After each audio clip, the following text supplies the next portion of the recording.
Welcome to Second Saturday Conversation. This is a place where we explore Christianity in and for the 21st century. Christianity in the 21st century, I think, is somewhat problematic, and there's not just one Christianity, there are many. And Christianity for the 21st century, it remains to be seen. So we gather together to explore our sense of things and our wonderment, and we bring questions and inquiry to this time. This is our last session of this program year, okay? And we take a brief break over the summer, July and August, and then in September, we will begin again on September 9th, and we will continue Second Saturday Conversation, exploring Christianity in and for the 21st century. So today, I want to share with you a little bit about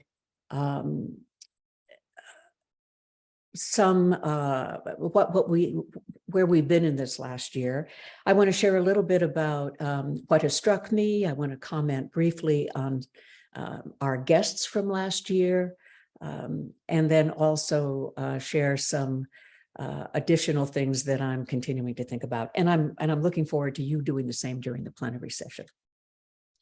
But before I begin that, I want to say just a little bit about the music and the quotes that we provide from 9:15 to 9:30. Now, not everybody can tune into that, and the folks who see this as a tape do not hear the music and they don't see the quotes. But just for all of you to know, I provide some quotes from, if we have a guest speaker, some quotes from the guest speaker. Otherwise, I put up quotes from Marcus that address perhaps some of the issues that we talk about in any given Second Saturday session. And we've decided to send out those quotes to those of you who are on our mailing list so that you know what those quotes were, okay? As part of your own reflection on your own time. I also want to say just a little bit about the music, because again, those of you who, when you see this on tape, do not hear the music. And I choose the music every year intentionally. And this year, the beginning of our music is Kermit the Frog, who is one of our mentors, singing the Rainbow Connection. And what I love about that song is that he says, you know, maybe someday we'll find it, the Rainbow Connection, whatever that is. And Kermit affirms that, you know, there's more to come, and that hope calls to us.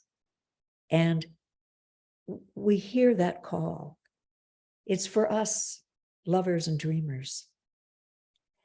And so I really love what Kermit affirms and hopes for, and the way he does it. The second song that we have had this year is Van Morrison singing Enlightenment. And Van Morrison says, enlightenment, I don't know what it is. And you know what? We don't either. But that doesn't stop us from exploring and talking about it. And he says, you know, you make up your own reality. Well, in part, he's correct about that. And he says, the other thing that he sort of shouts out in this song is, wake up. The third song that we play is from Sting, and it's his song Fragile. And Sting says, nothing comes from violence, and nothing ever will. Remember how fragile we are.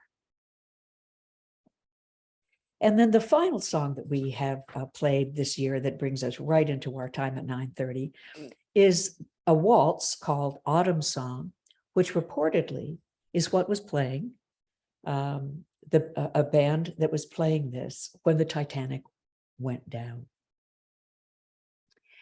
And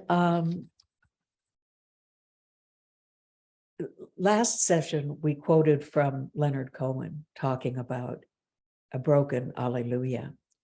And Leonard Cohen said, even if it all goes wrong, I'll stand with nothing on my tongue but alleluia. Even if it's a broken alleluia. And I think those of us who gather together on Second Saturday, amidst the turmoils and conflicts in our life, the complexities of it, we don't know how it's going to turn out. We are people who are hopeful that the future can and will be better. And we will do everything we can to make it so.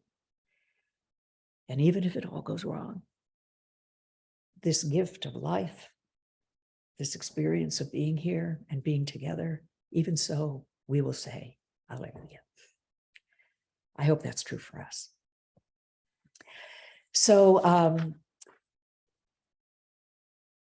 I'd like to have my friend and colleague, Jeff Creswell, say a little bit about the plenary time.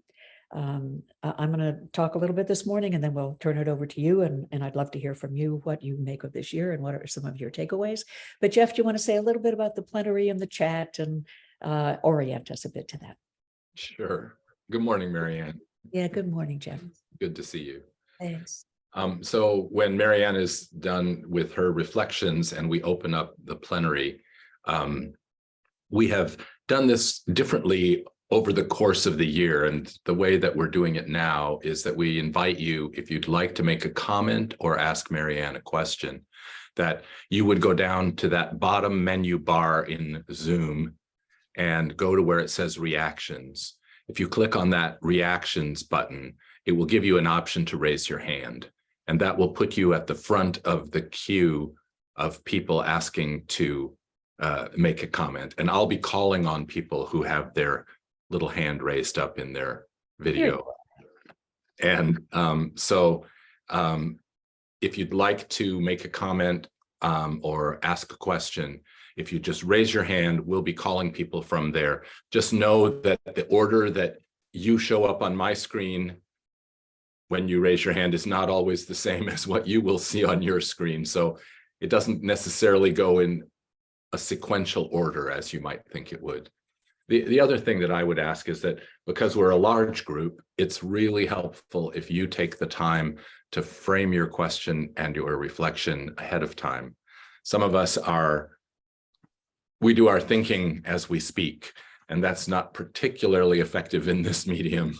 So if you can do your thinking before you raise your hand so that you can keep your comment concise to about a minute, that will give more people the opportunity to interact with Marianne, which of course enriches the experience for all of us. And if you do go over that minute, I'll just gently put up a little finger to say, it's probably time to wrap it up so that we can have Marianne respond and we can give somebody else a chance. So the other thing I would say is that the chat is a wonderful place for you to put a question or a wondering or a comment. We've had some rich interactions in the chat where people have shared books and resources and connected with one another. So continue to use the chat in that way, but know that we won't be calling on people from the chat. We'll just be limiting that to the people who raise their hand. Thanks, Marianne. Okay, great. And I think Jeff and Carol, I think that you're at the coast. Are you on the Oregon coast? We are. We're in Manzanita. I enjoy. Breathe in that wonderful air. Thanks. Yeah. Yeah. Good to be here. Yeah. Good. Great to have you here. I want to begin this time by saying a little bit about why Second Saturday is important to me.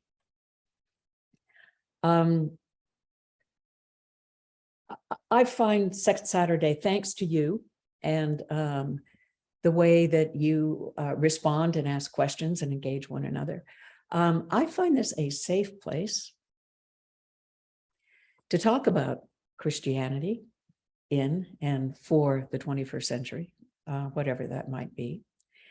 And what we're doing here on Second Saturday is that, you know, we're talking about Christianity outside of the sort of rubrics of classical theology. And rather than talking about doctrine and dogma and creedal statements, which in my opinion are all based on presuppositions. And presuppositions have a way of sort of closing down conversation.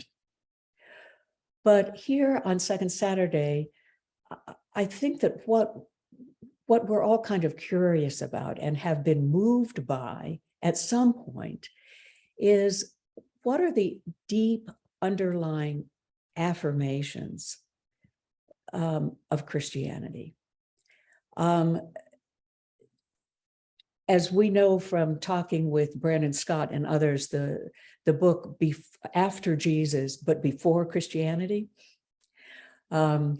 Christianity really didn't start to come in to take a kind of shape until after the 2nd century. So for the first 2 centuries after Jesus' execution, when communities were gathering to wonder, what did we experience? What have we learned? What was Jesus getting at? What have we seen? Those early communities were not, if they were structured around a common meal, around a meal practice. And in fact, I think that in the book, it even talks about them being kind of like supper clubs, but they would get together and wonder together. And there wasn't just one fast, tight explanation or understanding of what these communities had experienced as followers of Jesus in the midst of empire. So early Christianity, well, we can't even call it Christianity. It didn't become Christianity until after the 2nd century. So, and after that, you know, so many things became reified, and then Christianity kind of became a thing. And that's part of our tradition. That's part of our history. It's really important for us to reflect on how all that came to be and why. But I think many of us who attend Second Saturday have found ourselves unable to be settled with the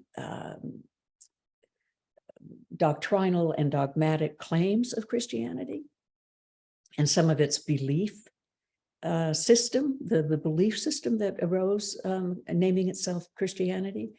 I think that in our modern, postmodern era, a lot of us are just finding some of that stuff unbelievable.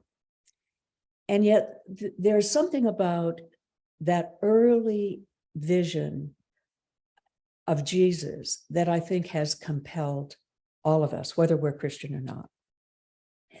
So I think that here on Second Saturday, what I really appreciate is an opportunity for us to be able to explore together, what do we think are the deep affirmations that have to do with how we live and how we live together and what we make of this mystery, and the narrative that ended up evolving from the experience of Jesus, I think is a really important one. And one of the things about Christianity that, well, 2 things that I really value. One is Jesus. There was something about him, no question. There was something compelling. There was something, I've often thought that to be in the nearness of Jesus would change your molecules a little bit, reorder them. And his teaching style was more in parables. It was storytelling, more than sort of a didactic way of teaching. And so he invited you into seeing things from a different angle. And I think we have a lot to learn from that. And Jesus, from what we can, and we can know quite a bit about the historical Jesus. And one of the things that I think is really important about knowing about the historical Jesus is that he was executed. And he was executed by the domination system of his day, by the empire of his day, because he was perceived as being a threat. His vision, which was a very alternative vision to empire, it's like, we can do this a different way. It became threatening to empire. And Jesus was attracting crowds And people were starting to get a sense of, yes, we can do this differently. And his understanding of God and what we still use the name God, of what is that in which we live and move and have our being. What, it was liberating. It was God could be experienced outside the temple system, for instance. So he was arguably sort of a boundary shatterer, not only socially and culturally, but in terms of how we think and wonder. And so whether we consider ourselves now Christian or not, arguably Jesus is an incredibly important figure of history. And he had a vision of what was called the kingdom of God, which was in stark contrast to the kingdom of Caesar. And to call the kingdom of God a kingdom is a little bit of burlesquing it in a way, because the kingdom of God is not structured at all like a kingdom. It's nothing like the kingdom of Caesar. It's a very different way of being in relationship. It's not dehumanizing, and it's not based on a domination system. It's not based on a hierarchy. It's a very different way of honoring the dignity of every human being, and make sure that the dignity of every human being is honored. Okay. So I think that Jesus' vision of what is possible and his insistence that another way of being human together is possible is, for me, that's my hope. I mean, there are other great religious traditions that offer insight and perspective on this mystery of living. And when I became a Christian, which was sort of in the middle 70s, I was hanging around with Buddhists and Sufis. I really wanted to be a Buddhist or a Sufi, and I still draw from those traditions. But it was something about the Christian narratives, actually, that addressed me really poignantly.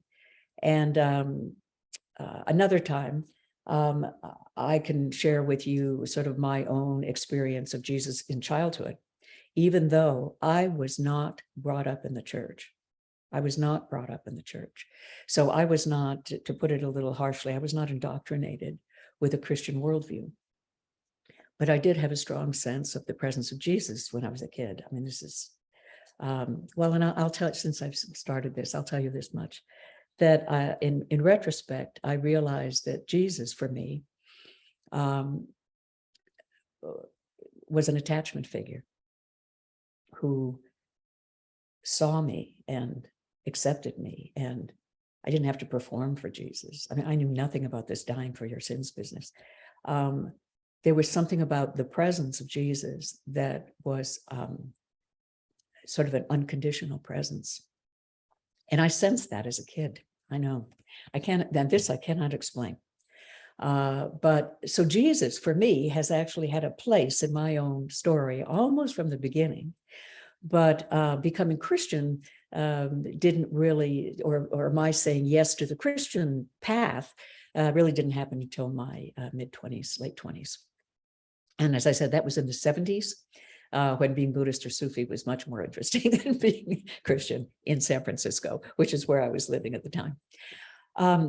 But for me, Second Saturday has given me an opportunity to reflect and to dare to do it out loud on kind of what I make of where we are, where we might be going, acknowledging some influences and insights that maybe can help us to see afresh, to see anew.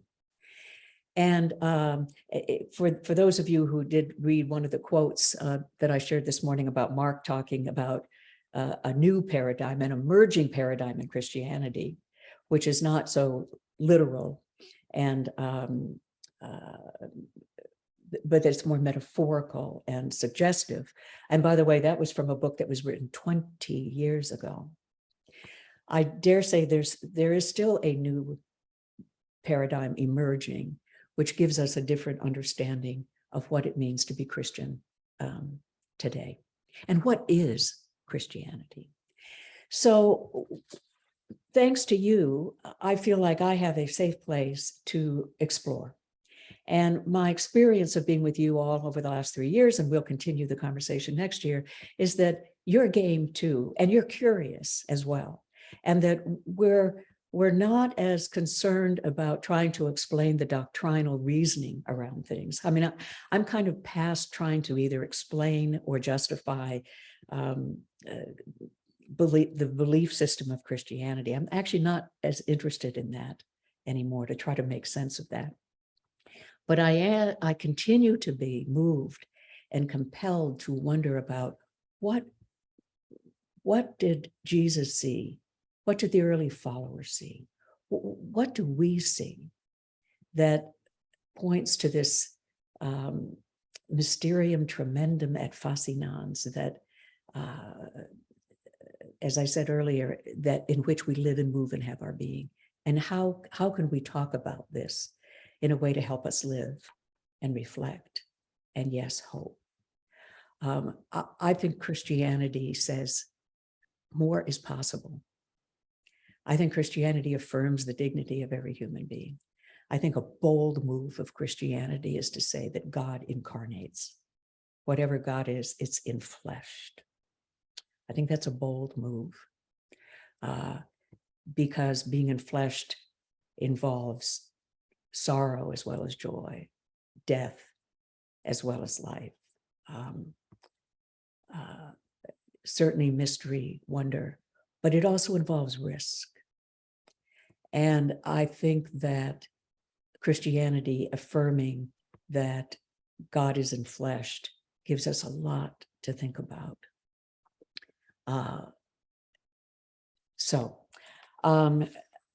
And then let me also say that Christianity is, and I quote here now Kenneth Burke, who Marcus quotes, is that we are part of an unending conversation. That's life. We're part of an unending conversation. And we come in at a certain time and something's already underway and we get engaged in it. And then when we leave, the conversation will continue. But we're part of this now. And I am incredibly honored and I feel privileged to be able to share some thoughts and do some exploration with you about Christianity in and for the 21st century. Because the stakes are very high about our life together, our future, what's possible. And I think Christianity encourages us to never give up the hope that the future can be better. So let me say a couple of things about our guest speakers from last year. Brian McLaren was one, and his book is Do I Stay Christian? Our underlying theme for this year has been evolution of the word, all things change. Well, evolution of the word, we can think of that in a scriptural sense, or we can think about it in terms of our understanding of language and our changing contexts. And yes, all things change. Nothing is really fixed, at least not for very long. So all things change. We are part of a dynamic, kinetic, moving, changing reality. I mean, that's just the nature of things. We all change. And we all will die. And so one thing that struck me about all of our guests this year, they've all changed. Brian McLaren began as a conservative, literalist Christian. He was a very successful pastor. But a number of things happened in his life that gave him a different view of how to understand the Christian tradition and how much of what we say in Christianity is a construct. And the Bible is more than a literal. It's more than literal. Okay, so Brian went from being very conservative to then early on writing a book about a generous orthodoxy still, but a generous orthodoxy, to then writing about why do I stay Christian? And his book talks about the very dark history of Christianity, and why for many of us it may be very difficult to say that we're Christian, but he also affirms why we should give it a second look. Okay, so Brian, in his books and in his time with us, also shared how much he has changed, and how much his understanding of Christianity has changed. Barbara Brown Taylor, the same. Her most recent book is called Holy Envy, which is a sort of a take on Krister Stendahl saying, you know, we can still sing our love songs about Jesus, but that doesn't mean that we dismiss the importance of other traditions. Okay, so in Holy Envy, Barbara talks about how much we can learn from other traditions. She's done a number of things in her life, but she was a parish priest for many years. And then she, two of her books sort of name this, she ended up leaving church to find an altar in the world. Okay, well, those are two titles of two of her books, Leaving Church and An Altar in the World. And indeed, she's found that. And she became a professor. She taught at a private college in Georgia. And she taught comparative religion. So Barbara has shared too how she has evolved from her understanding of Christianity to where she places it now in a much more diverse and pluralistic, religiously pluralistic world. Okay. One of the things I really respect about Barbara is that she insists that we keep this real.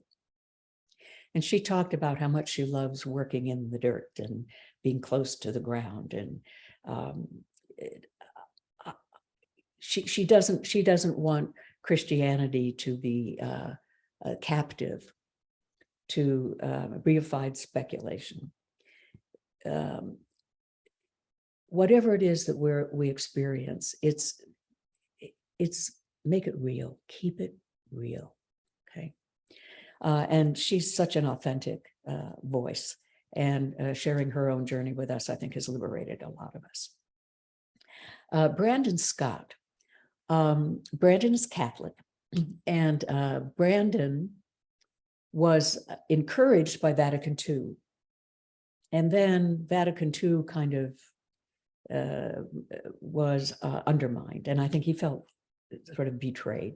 He still considers himself Catholic, but his training and orientation was from the Catholic Church. He's a professor. He has done wonderful work on parables. He wrote a book called The Trouble with Resurrection. He was an important contributor to After Jesus, Before Christianity, which explored early Christian community or early Jesus communities. And Brandon also shared how he has changed in terms of his understanding of what Christianity was, what it became, and where are we now? And I don't want to misquote him, but in some ways, I don't think he's too hopeful about Christianity today. And therefore, Christianity of the future is, well, as I said earlier, it's yet to be seen. But Brandon also shared his own journey and how much he has changed and how much he has been challenged by new understandings of language and multiversity and all of, multiplicity and diversity, and how to integrate all of that into what we think Christianity is about. And then Jack Caputo, who we've had as a guest before. Jack is also Catholic, and he was a LaSalle brother for a number of years, where his course was sort of planned out for him. He was to be a high school teacher and teach Christianity in a high school setting. And Jack ended up getting exposed to philosophy. And so Jack's whole schema got completely shifted. And he ended up leaving the order and instead exploring continental philosophy and integrating philosophical understanding and philosophical questions, pushing that up against theological questions. And so Jack also talked about the difference from where he grew up and where he's ended up, and he continues to unfold, as we all do, in terms of our understanding. Jack's most recent book is called Specters of God, Spectre of God, and he also explores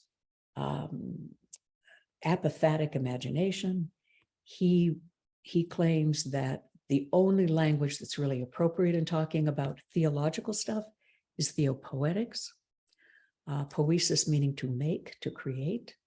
So Jack brings a very different angle to our conversation about Christianity, and I think that we're all better for it.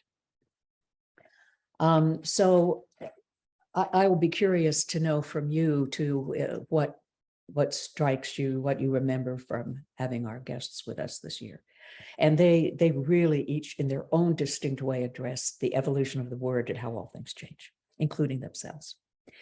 So let me move now to mentioning a couple of things that have really struck me this year. We've covered a lot of material. I've learned so much this year, but let me mention a couple of things that are working in me. One is, in December, I shared my angst with you about my thoughts about how we talk about God in the season of Advent and Christmas. And I was feeling very uncomfortable in December because I had read Ruth Ben-Ghiat's book, Strong Men. And she doesn't talk about God in that book, but she talks about strong men from Mussolini to our present day. And what really disturbed me in reading that book, I mean, it's an important book, Ruth Ben-Ghiat, Strong Men.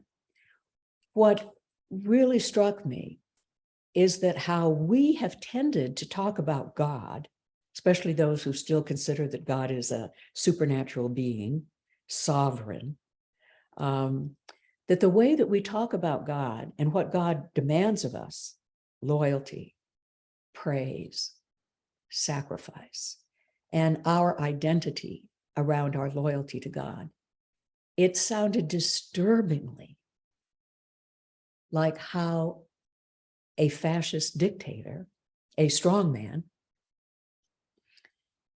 demands of his public. So I was really taken aback by that. And so I shared some of that with you in December. And so that's one thing that really struck me, was how often we have thought about God as a strong man, and how similar we speak about God as we do strong men in our political and social arena. Not surprisingly, a lot of this is projection, but for me, it was disturbing. So, and certainly for, and for me too, that gave a whole different light on why a conversation around quote unquote weak theology, which doesn't mean passive or ineffective, okay, hardly, but why that language around weak theology is so actually important. Something else that struck me, and this is from Brandon Scott, and I want to quote from him. He made two comments that really struck me. One was, this is about resurrection, when he said, resurrection is not a moment, but a story. Truth is not literalism, rather a poetic vision. And he said, without the parable, there would be no resurrection. Right? Now, we explored that a little bit when Brandon was with us, but I just wanted to say to you that that really struck me, Resurrection is not a moment, it is a story. And the truth is not a literal Elizabeth, but it's a poetic vision. So I think that gives us a lot to think about when we think about what is a resurrection and living a resurrected life even. Another comment he made was about the Eucharist, and this also struck me. Early gathering communities had table fellowship. The common table was how they gathered to meet, to share food together, to be in community together, to talk about what they make of Jesus, his teaching, and what now? What now? Yeah, by the way, let me also mention something about Christianity that I think is so important. I'm not sure that I actually mentioned this. Jesus' vision of the kingdom of God, I did mention this, is very different than the vision of empire. Why I think that's so important for us today is that we too live in the reality of empire.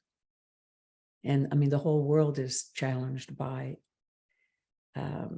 social and political and economic structuring that suits empire.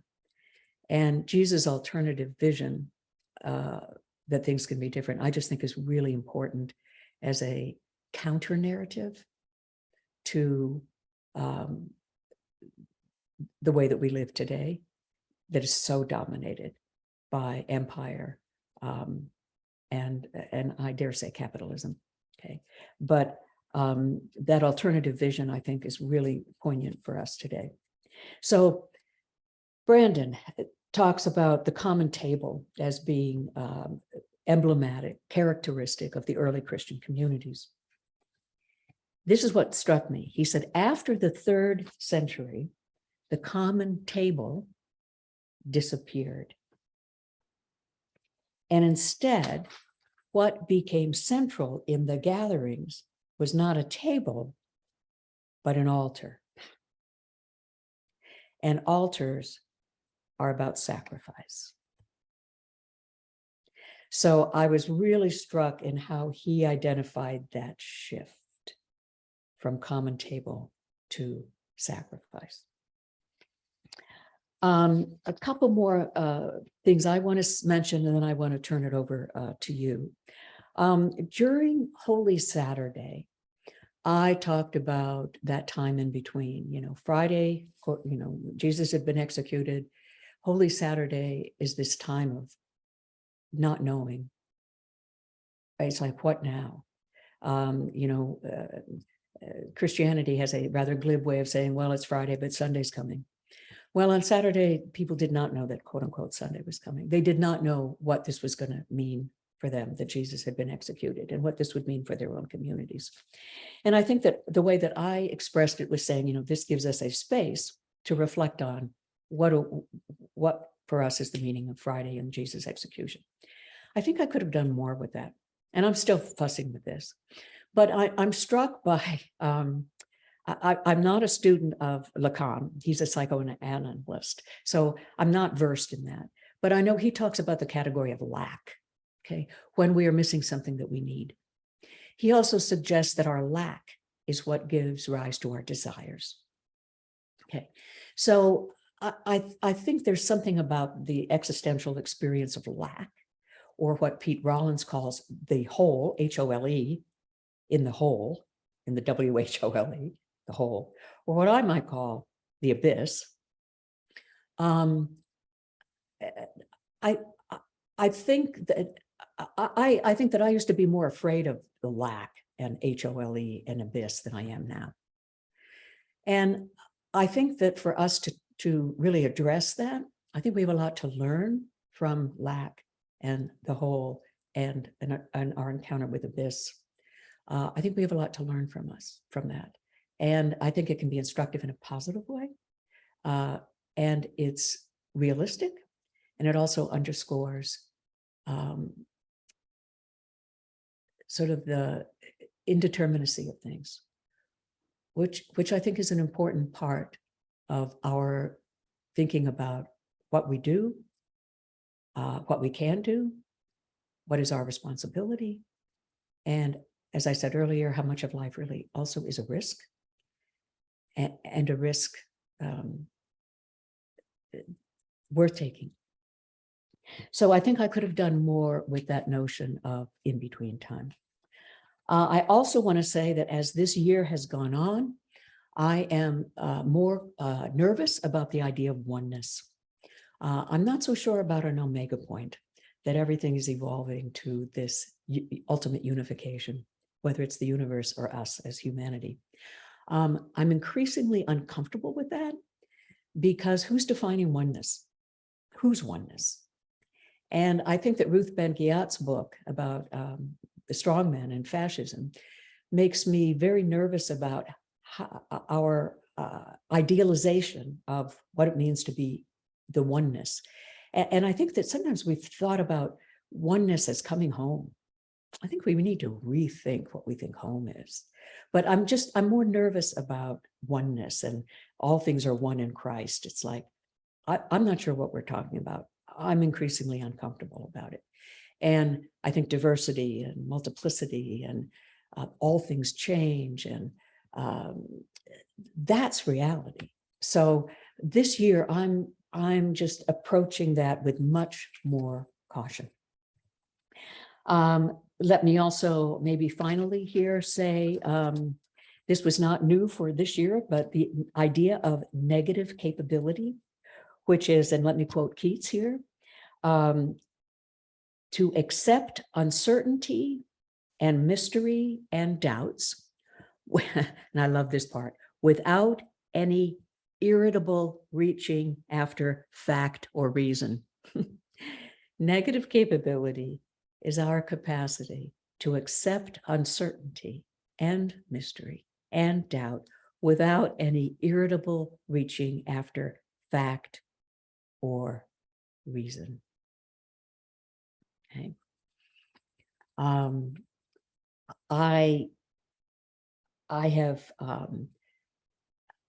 think that being a human being today in our very, very complex and very changing world, and a lot of ambiguities coming ahead for us always, to have this negative capability, I think will help us move through this and stay open to possibilities and reframing and redefining things, and seeing things from a different angle. If Christianity fails, I think it will be because of a failure of imagination and a failure of interpretation.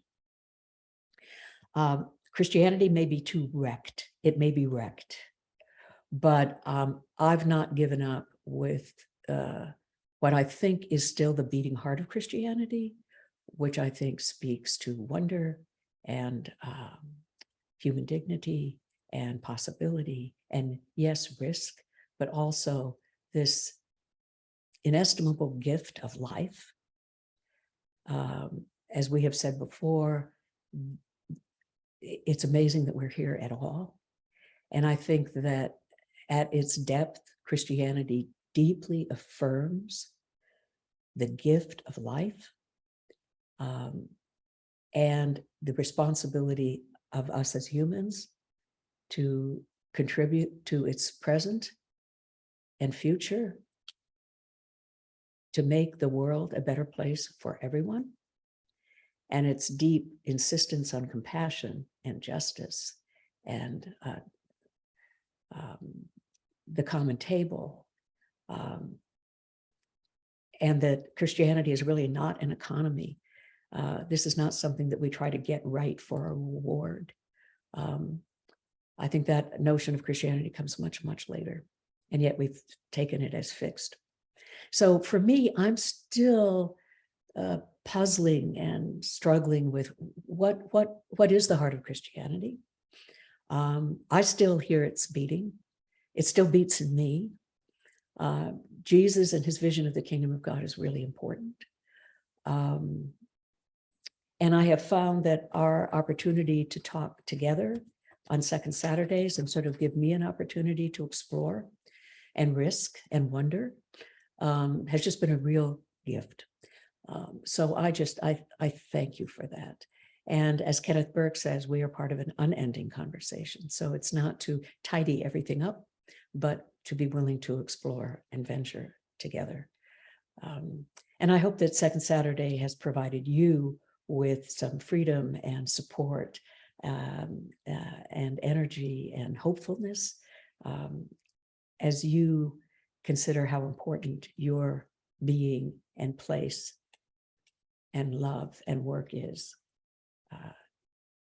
in this world. So I would love to hear from you. What has struck you this year, or why do you come to Second Saturday? Why is it important for you? What has struck you this year? What are some of the takeaways that you have from this year? Or if nothing particularly comes to mind, what is it that you would like to say today during the plenary time? And we've got plenty of time for it. What would you like to say as our last gathering of this program year? We'll continue in September. Okay, brief break in July and August, but we'll continue our conversation come fall. But if there's anything that you would like to share with this community that has developed and that gathers on Second Saturday conversation. So I think that, let me read the listening guidelines for us. We have been using these all year. These come from it's actually from a book called Grounded in God, and it's discernment listening guidelines. So let me read these to you, and then I'm going to give us a minute to just sit. And I've been talking a little randomly this morning, but to just sit and see what comes up for us in our sharing time. So as we prepare for our plenary time, take time to become settled in God's presence. We'll do that. We'll continue to do that in just a moment. Listen to others with your entire self, senses, feelings, intuitions, imagination, and rational faculties. Okay. Don't interrupt. Okay. Just listen. When somebody else is sharing, just listen to them. Pause between speakers to absorb what's been said. I mean, maybe just an inhale and exhale, just to honor it. Don't formulate what you want to say while someone else is speaking. Okay, that's like interrupting. Speak for yourself only, expressing your own thoughts and feelings. We tend to get abstract, I think. I do. Refer to your own experiences and avoid being hypothetical. Steer away from broad generalizations. Don't challenge what others say, even though in an extent we do a little bit of that here on Second Saturday, but we're not here to argue, we're here to explore. Listen to the group as a whole, to those who have not spoken aloud as well as to those who have. Generally leave space for anyone who may want to speak a first time before speaking a second time yourself. And hold your desires and opinions and even your convictions lightly. Okay. So I'd like to give us a minute, and I will watch my clock to just sit, see what comes up for you in terms of what you'd like to share today. And even though so much of what we do on Second Saturdays is kind of heady, I really think that Second Saturday, that what matters to us most are matters of the heart, are matters of the heart. And how shall we live? So let me give you a minute to just sit and see what arises for our conversation time.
Okay.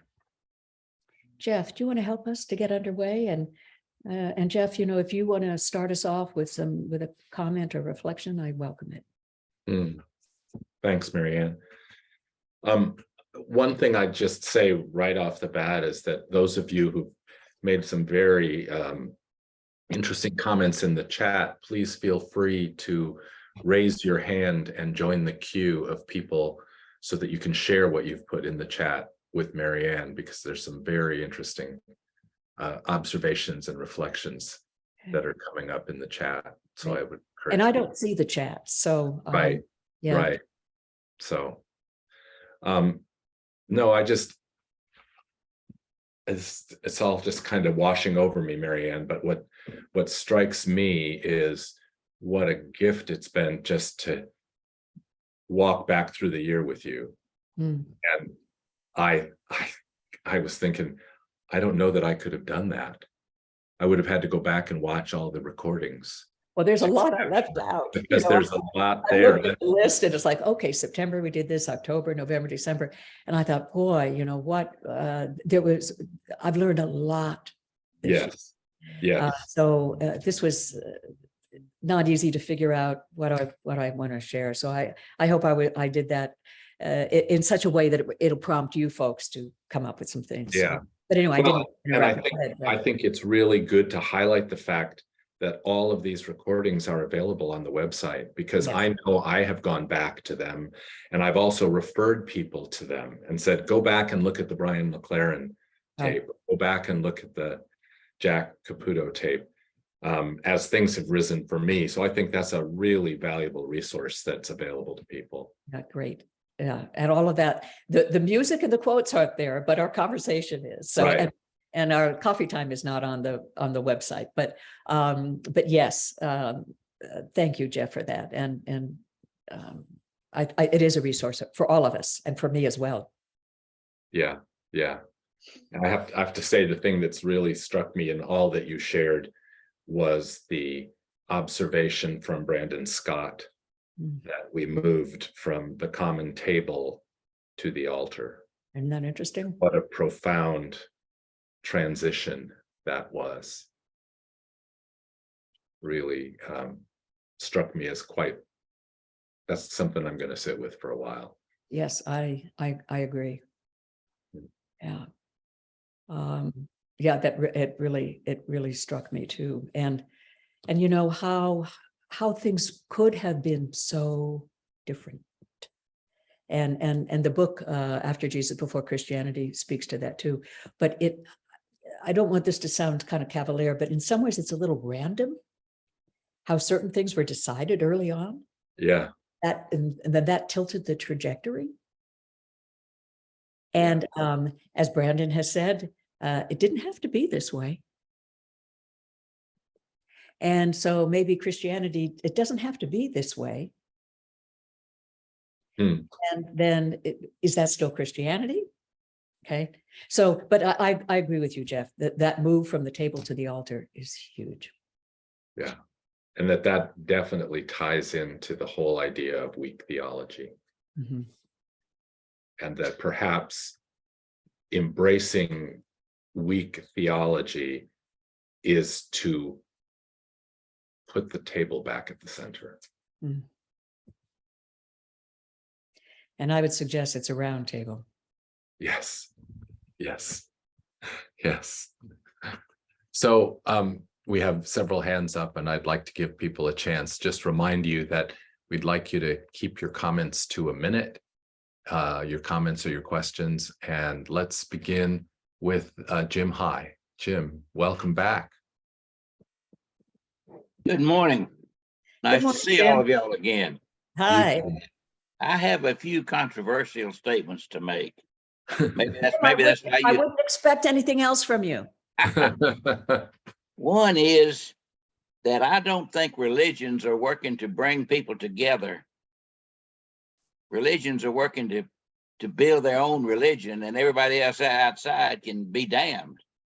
Now, Buddhism's not necessarily that way, but I think it's time for Christianity to make some drastic changes and to quit looking at the past look at the present and the future, because that's where we live and are going. And so I would say that we take the word God and add an extra zero to it and make it good. I want to be the people of the good. And I want to love everybody, all the other religions. And then I think we need to study more about evolution to understand how we got to be, how we came to be. And I think the James Webb Telescope is helping us to look up into the sky and see the universe that we live in. And if we don't understand that, we can't make any judgments about anything. I'm sorry that I'm not going to be here when the first spaceship from another world lands and tells us. Now, those are controversial statements, but I stand on them. That's the way I think. Excellent. Thank you, And Jim. I love these weekend these conversations. Well, I just love that you're here for them. You always contribute and make a big difference for us. And I know that one of our guidelines is not to argue. So but as a little sidebar, I define religion probably differently than you do. So I'm still holding out a little bit for religion, but it all depends upon how you define it and how you interpret it. But I get your point. I get your point. So carry on and don't lose that feisty spark. Yeah. Thanks, Jim. Yeah. Thank you, Jim. Let's go to Dick Neely. Dick. Great. Nope, your microphone.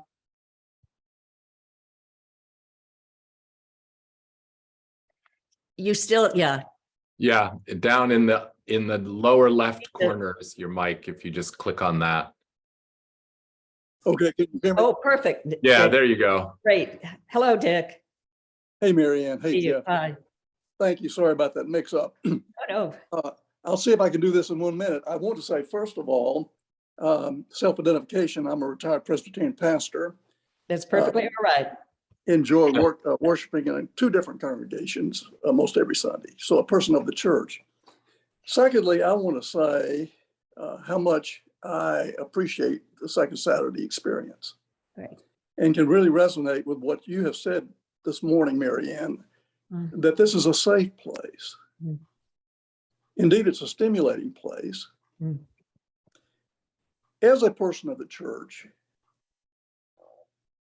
I think sometimes I enjoy an experience like this so much, I just want to stay here. Yeah. It's like a child in the womb. It's like preaching to the choir. Yeah, yeah. What I'm interested in is the discomfort of going to these congregations where I worship as a retired pastor, not to be the preacher or the teacher necessarily, but to begin to broach the very subjects that we enjoy so much here in a safe place. My hope for the church is that the church can be a safe place to do what we do here on Second Saturday. That's what I have to say. Amen. I agree completely. And Marcus felt that the real hope for Christianity was education in the church. And not indoctrination. Okay. This is not, let me tell you what to think, but an opportunity to, you said it so clearly and so nicely, Dick, that if we could explore these things more within the church community itself and know that it's safe to do that, I think that would do great things for the community and for our life of faith together too, and trust. I think the key is me. I think the key is us in this group. Lovely. For me, it's a matter of courage. Okay. Not to be somebody who comes in like a bull in a china cabinet shop, but it is to have enough gumption to engage my brothers and sisters in the church with finding a new place and way to be safe and stimulating within the context of the church. To me, that's the hope of the church as I see it.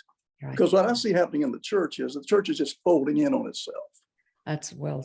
And I think unless I and some of the rest of us are willing to take some risk and challenge people to a new level of safety and stimulation like we have here, then I don't think there's a lot of hope.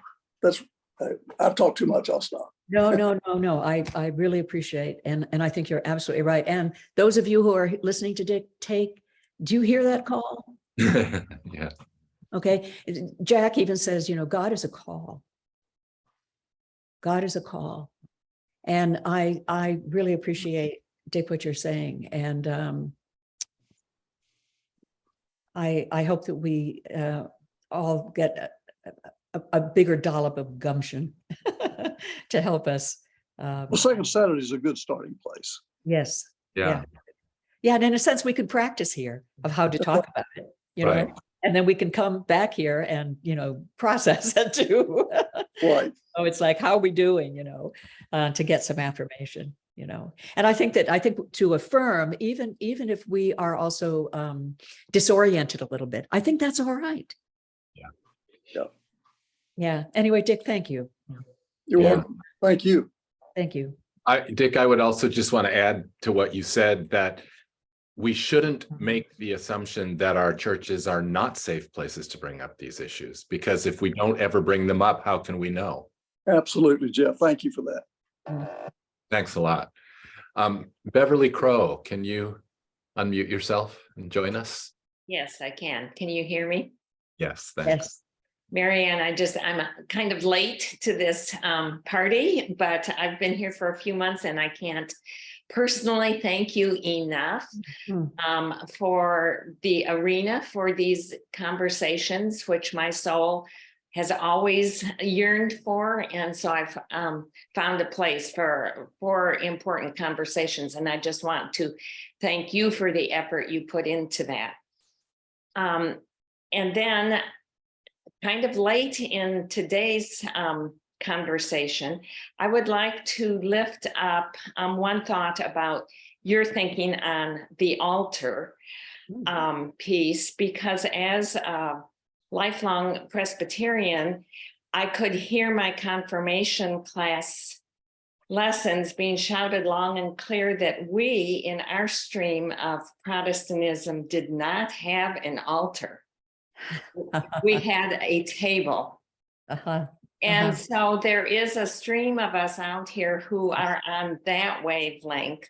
And I just wanted to put that into the conversation, which doesn't mean we've arrived or we have it. It just means that linguistic conversation is a little different for some of us. Right. And then I remembered immediately went to my seminary days and reading Letty Russell, who called us all to a round table in Yes. the 70s. In So the that 70s. language is out there, those images, not just images, but hopes and Right. conversations are out there. And maybe we could lift up some, even though they've been out there, they have not been dominant or are not winning any day of sight. And maybe you could help us in flesh and modernize some of those thoughts in future times. Just an idea. No, that's a great idea. Thank you. And it is interesting that I think everything that I say here on Second Saturday or suggest, it's not new, Right. but it's still, where Marcus 20 years ago talked about the emerging paradigm, we're still emerging, just, trying to break ground in a way. So anyway, no, thank you for that. That's exactly right. Yeah. Thank you. Thanks a lot, Beverly. Thank you for this forum. It's feeding my soul. So thank you. Kate, can you join us? Oh, hi, Kate. Hello again. Yes, hello again. And you're in the beautiful outdoors, which Emerson calls outdoors God's Cathedral. So you're in God's Cathedral today. Well, I think this is my backyard, and I think it's a perfect place to do church things. Perfect. But I just wanted to thank you, Alon, for these second Saturday and third Saturday conversations. I guess by now meaningful they are, and how well you speak, how fluent you speak, and soft spoken, I guess. And um and you remind me a lot of what the minister in the church I go to is like. So it's really helpful for me to hear a different way of Christianity, because the old paradigm was presented to me when I was younger, and it Yeah. was a bit, well, that forceful view of Christianity. Right. So this is very nice. Did you said something at the just before we went into the plenary that I thought was really good, but I forget what it was. I probably have two. That's the two of us. Oh, it was like a quote you said or something. Anyway, right before we went in, but if you think of it, maybe. Thanks. Thanks, Kate. I should look back and see if I made that's true of a lot of what I say. It's like, God, did I say that? Or I could. Anyway, it's lovely to see you. I'm so glad you're part of this. Yes. Yeah. Thank you. Thanks, Kate. Yeah. Carolyn Wetzel, can you unmute? Thanks. Hello, good morning. One of the struggles I have, and it kind of goes back, one thing you did say right before we went to the plenary was, Okay. how do you define religion? And I think a lot comes down to that. I recently read the Tony Campolo, Bart Campolo book, Why I Left, Why I Stayed. Okay. And I'm really challenged and struggling with that, because Bart is secular humanist now. And the book is conversations between father and son of a lot of what we're talking about here, those definitions. And a podcast by Bart that I listened to recently, he said, progressive Christians jump through a lot of hoops to kind of maintain it. So what is our religion? What is our Christianity? And what are we holding on to? It's like, why don't we all say, yep, I don't believe all this stuff?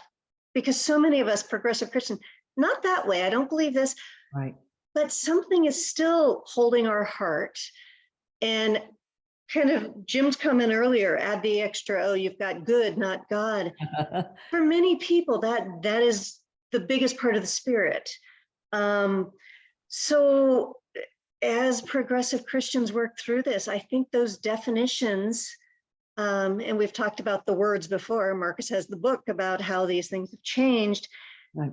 It gets tricky. My dad's a retired Lutheran pastor, and I remember way back when saying, okay, Dad, we all hear about the good news. What is it? And he said, treat people like Jesus did and good things happen. Simple as that. You don't need a lot else. And I think most of us live that way, but we wrap it in religion and Christianity. And I struggle because sometimes I'm exhausted for jumping through those hoops. Yes, that's a really, that's really interesting. That we exhaust ourselves with all of that. When you mentioned something holds our hearts, what do you think that is?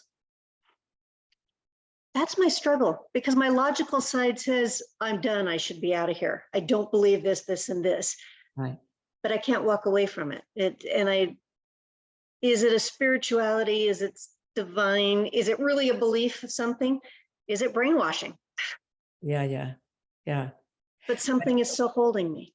And my hope is, and for me, what's holding me, I think that deep, I really affirm that deep, that, well, to borrow from Jim High, that there is a goodness in us.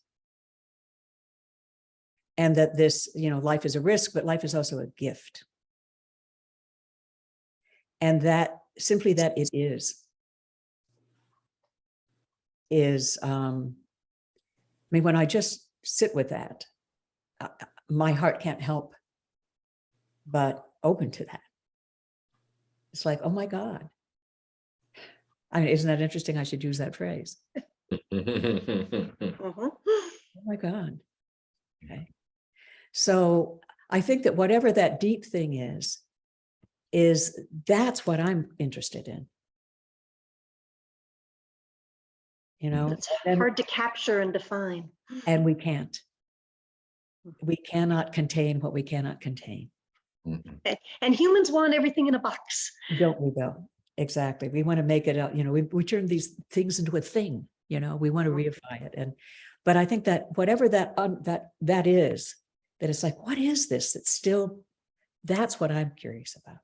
What's stirring underneath all of this that has us smart folks, right? Reflective. We've gone through a whole lot of stuff. We've gone from naivete to, you know, post naivete, you know, what is stirring us? That's what I'm interested in. Mhm. Yeah. And it's conversations like that that help us define it, slightly define it, as you say, we never can, but understand better. And Where we're at. affirm it. Because in a sense, that's where we meet, is there. I mean, I don't want that to sound too idealized, but I just, what's stirring underneath all of this? I mean, I do think it's a kind of goodness, Mm. Mhm. but I don't want to moralize that. But anyway, I love what you said. So Marianne, it makes me think of the quote you often use: out beyond ideas of right and wrong, there's a field, I'll meet you there. Yeah. That's what we're trying to do. yeah, that's Rumi, Yes. right? That's right. So we've had that wisdom with us for a long time. Indeed, we have. That's right. And yet we, you know, we wrap all of this stuff in so much stuff to give it shape, form, to try to hold it together, that they've almost become burial cloths. Yes. Yeah. Mhm. So as Jesus said to Lazarus coming out of that tomb, what he said to the community, unbind him. And by the way, Lazarus means God is my help. Hmm. Unbind him. Hmm. I think that's a little bit about what we're trying to do here. Anyway, thank you. Thanks. Thank you. Richard Mallory, can you unmute yourself and join us? Yeah, I'm somewhat new to this, and I'm thoroughly enjoying this today and the last couple of sessions. Really appreciate what you're doing, Marianne. Thank you. And I'm an Episcopal priest in Tucson. I'm also a psychotherapist. I've been in that field for over 50 years. So I have some comments and wonderings about the word sacrifice in the Nicene Creed. Mm-hmm. So really, what we have in the common lectionary is the gospel where Jesus heals the older woman and brings the sleeping girl back to life. Mm. And in the middle of that passage, he quotes Hosea, I desire mercy and not sacrifice. Mm. So there's the prophetic deconstruction of the sacrificial system. And I think when people, it's a big generalization, I think most people still think in terms of blood sacrifice atonement when they see an altar in the Episcopal Church. And there is so much work to be done in that area. I have my prayer book open to the Nicene Creed. Well, aren't you something? Ain't that special? That's special. I could probably tell you what page it's on, depending on try one or two. and here is all this ponderous language from Constantinian empire-oriented Christianity. And I think if the Nicene Creed is allowed to stay in the prayer book, the Episcopal Church will not make it. It is just, if this isn't reinterpreted, or probably should just be eliminated for a while. Good golly. Class. You know, there are three sections that begin with "we believe," and if we go back to credo, which means I give my heart to, that is wonderful language. Right. I give my heart to God. I give my heart to Christ. I give my heart to the Spirit. Right. But then these heavy terms talking about Jesus as Lord, There's no evidence that Jesus wanted to be called Lord. He wasn't a member of the Christ family. That needs to be Right. hugely modified. Maybe Jesus the Christ. So, But what do we mean by that? Yeah. and yet sometimes, even with the translation into English, there's an energy in the Nicene Creed. I sometimes I feel it's a roaring river. Mm. This just charged with power, and how to get to the universality in this very particularistic piece of writing. So I'm torn between just getting it out of here. Mm-hmm. So, reactions? Oh my goodness. Yes, I could, but I could say a lot about all that, but I'm going to pass because I want others to, but I think what you're bringing up is really important. And how we understand, I mean, the language of sacrifice, the language of the Nicene Creed, it's ancient language. It's a combination of philosophy and, you know, all kinds of things. And it's ancient. And we're still part of that conversation, but the way that we talk about it, we claim it as though it's some kind of a current statement of faith. It's just, so, I mean, I agree with you. We need to deconstruct. And for me, and I think for you too, deconstruction is not a negative word. It doesn't mean smash the state. Right. Deconstruct means to open it up. It's like, come on, what are we talking about here? What is this? So I'm all for prophetic deconstruction. I think that Jesus was a prophetic deconstructionist, even though that word wasn't even around deconstruction. But well, there's the there's his work of deconstructing temple sacrifice and his prophetic action of dumping the tables over. Yeah, absolutely. Yeah. That's why I like him. So one of the many reasons I like him so much. Anyway, carry on and bring these conversations into the church. Yes. I mean, yes, just bring, as a conversation. What do you make of this? Well, that's just it. I see Episcopalians going to coffee hour and nobody ever talks about what has just happened for them. Right. In the service, they don't talk. I am going tomorrow, invite people to come have a conversation with me at a table in the coffee hour. And I'll say some things to them that I'm saying now. I can get away with it because I'm an interim. Right. I could get away with it too because I'm a retired Episcopal priest. Right. And if they fire me, so be it. I'm at that wonderful free stage in my life as well. It's like, that's right. What could they do? Fire me. Yeah. I'm retired. Yeah. Thank you, Richard. Thank you so much. Carry on. Yeah. Alexis. By the way, it was Queen Elizabeth II, I think, that said, I don't care what you believe, just use this book. That's the Episcopal thing. I don't care what you believe, just use this book. Use this book. Yeah. Anyway. I am absolutely on board with the subject of the Nicene Creed. I won't say it. And I am a member of a combined Episcopal Lutheran congregation with an Episcopal priest who is the pastor to both. We worship together. We worship out of both books, and it's quite the experience. I also lead the Christian formation program at St. James Good Shepherd, and we do lectionary study every week. And I really get outside the box and say things like the Nicene Creed was a political statement, and I don't see why we have to be involved with it. And I said something once to our priest about, you let me get away with saying a lot of stuff that is not in the prayer book. And she said, because what you say, I believe, but I can't say it. You can say it, but I can't. And that just goes to what you said, Marianne, and also Richard, about who can say what. Yeah. And I think that it's real. I think there are maybe 6 or 7 people at the Zoom meeting, but like 20 people, even some folks out of state, have asked for my commentary notes. I spend 3 or 4 hours with the lectionary for Sunday and send out my comments and findings on them.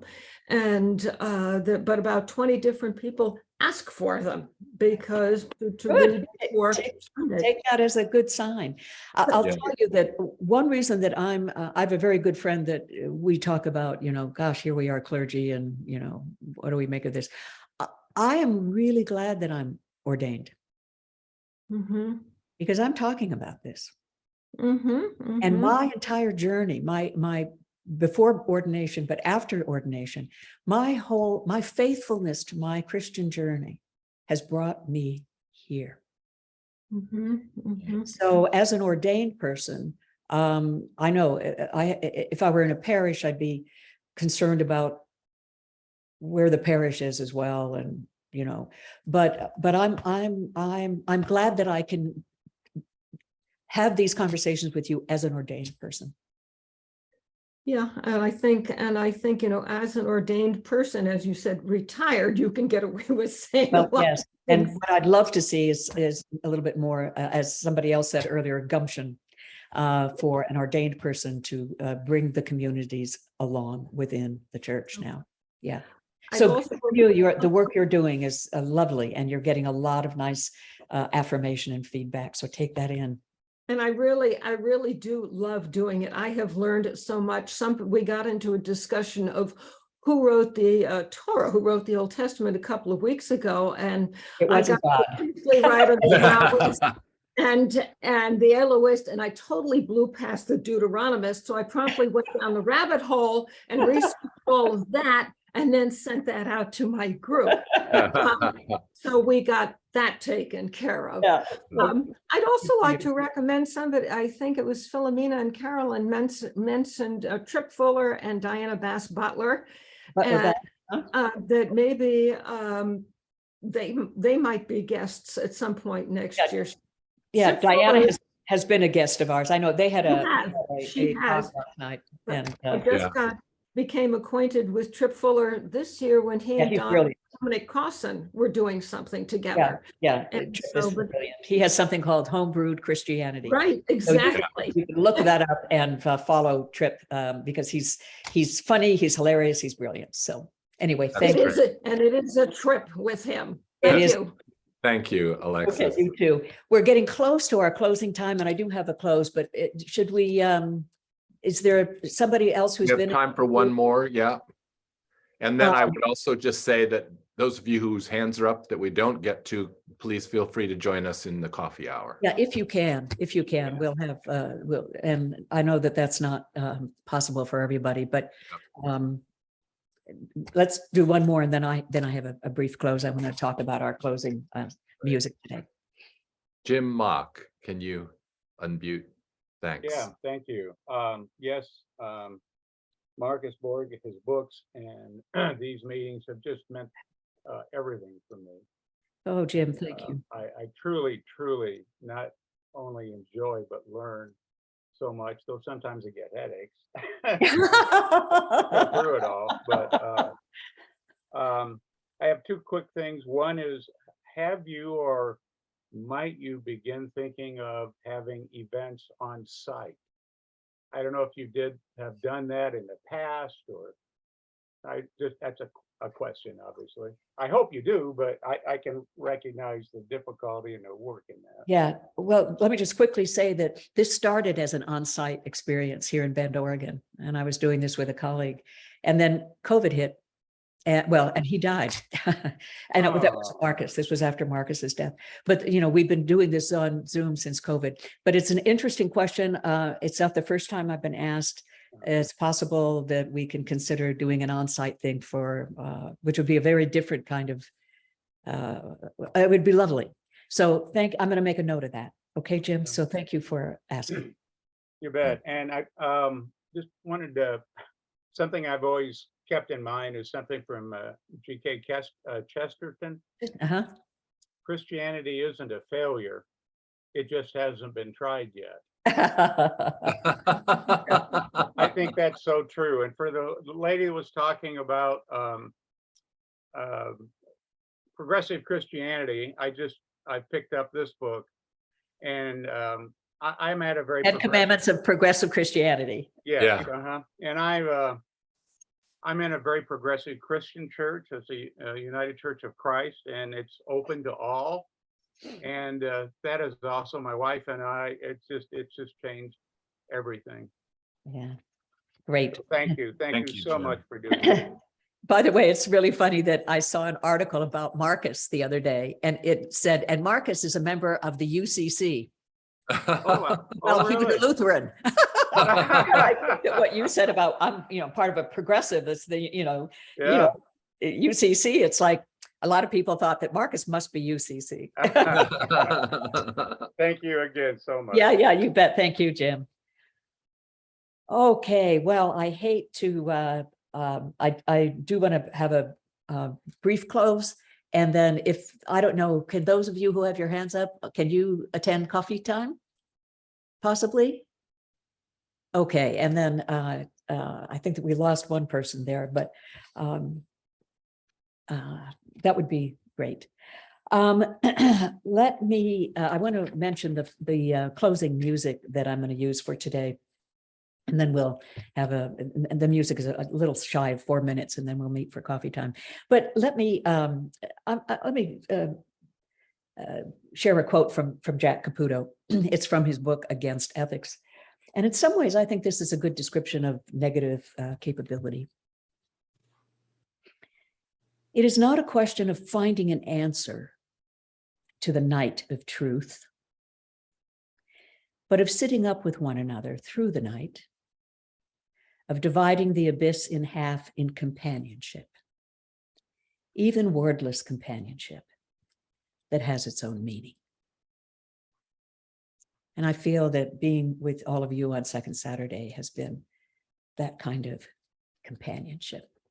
We may not find the answer to the night of truth, that we're sitting with one another through the night.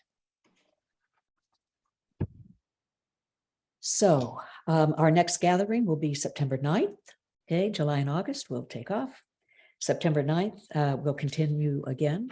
I want to thank Jake Tieford, who has just been, I cannot do this without him. He's my tech person.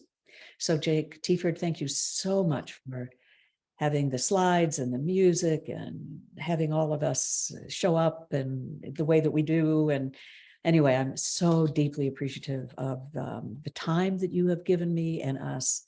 And Elisa Chang, who is my web person, she is also the one that sends out notices and sends out information. So I could not do this without their help. I'm very, very low on the tech scale. Just ask either one of them. They will confirm that for you. And I also want to thank Jeff and Carol Creswell for their presence and their assistance in our conversations. And they will continue next year as well. There'll be a couple of closing slides by Janine Wagner. She has taken some photographs of the seasons to sort of represent the seasons. As we've said this year, all things change, all things evolve. And her photos she's a beautiful photographer, a beautiful human being. I consider her a friend. And so thank you, Janine, for providing those for us. And the closing music for today, I am choosing the song Shallow. And it's by Lady Gaga and Bradley Cooper. They're the ones that did the music. By the way, Jimmy Kimmel said, and it's from the movie The Star is Born. I don't know how many of you are familiar with this, but Jimmy Kimmel said about Bradley Cooper, he said, you want to find somebody like Bradley Cooper who'll look at you the way he looked at Lady Gaga in the movie A Star is Born. And I agree. If you so they wrote this song together. And one of the phrases in it is, we're far from the shallow now.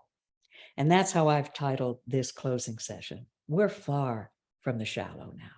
We're kind of in the deep end. And so these are the words of the song. Tell me something, girl. Are you happy in this modern world? Or do you need more? Is there something else you're searching for? I'm falling. Now, they may have been falling in love. We may feel like we're falling into Creator Spirit's deep embrace, knowing no effort earns that all surrounding grace. That's Denise Libertoff. I'm falling. In all the good times, I find myself longing for change, even in the good times. And in the bad times, I fear myself. Tell me something, boy. Aren't you tired of trying to fill that void? Or do you need more?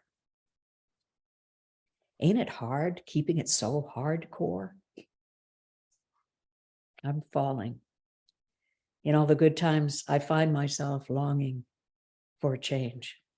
And in the bad times, I fear myself. Here we go. I'm off the deep end. I'm off the deep end. Watch as I dive in. I'll never meet the ground. Crash through the surface where they can't hurt us.